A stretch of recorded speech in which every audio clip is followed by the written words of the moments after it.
विभिन्न कार्य व्यस्तता सह परिवार सदस्य और पिलांको खाइबा परे अधिकांश महिला रात्रि भोजन विलंबरे करिथांते।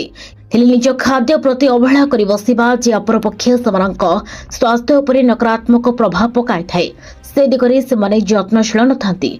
जदि आपणकर भी रात्रि भोजन विलंबरे करिवार अभ्यास रही तेबे केतोटी कथा निहाती जानि रखंतु। डेरी खाइबा द्वारा खाद्य हजम न होई परिबा कारणरू अनेकंक ठारे मेटाबॉलिज्म स्तर अनियंत्रित होइथाए। शरीर में अधिक कैलोरी जमा होगा फल मेदबहुलता देखा देइथाए, जहाँकि परवर्ती समय डायबिटीज ब्लड प्रेशर भली विभिन्न स्वास्थ्य समस्यार कारण साजिथाए। राति खाइबा डेरी हेले हजम क्रिया बाधाप्राप्त होइथाए।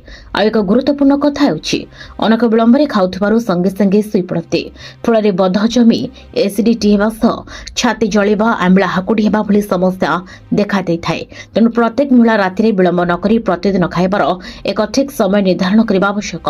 एहा द्वारा खाइबा परे अल्प समय चलाबुल किंवा घरर काम करने समय मिलिब, जहाँकि खाद्य भल भाव हजम होबार साहाय्य करिब।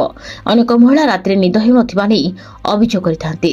हेले एक गवेषणा रिपोर्ट मुताबक रात्रि भोजन विलंबरे करिबा द्वारा बदहजमी गैस भली विभिन्न समस्या उपजिबा सह राति निद्रा बाधाप्राप्त होइथाए।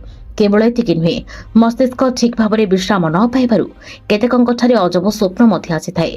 विलंबित राति खाइबा द्वारा हजम क्रिया बाधाप्राप्त होगा सह ठीक भाव निद न हेबा कारणरू मानसिक स्तर में नकारात्मक प्रभाव पड़िथाए। बारंबार एपरि हेबा द्वारा चिड़चिड़ा लागिबा डिप्रेशन भली विभिन्न मानसिक समस्या देखा देइथाए। तेणु एसबु समस्या ठू दूरे रहिबा लागि प्रतिदिन राति शीघ्र खाइबाकू चेष्टा करंतु। ब्यूरो रिपोर्ट, ओडिशा हालचाल।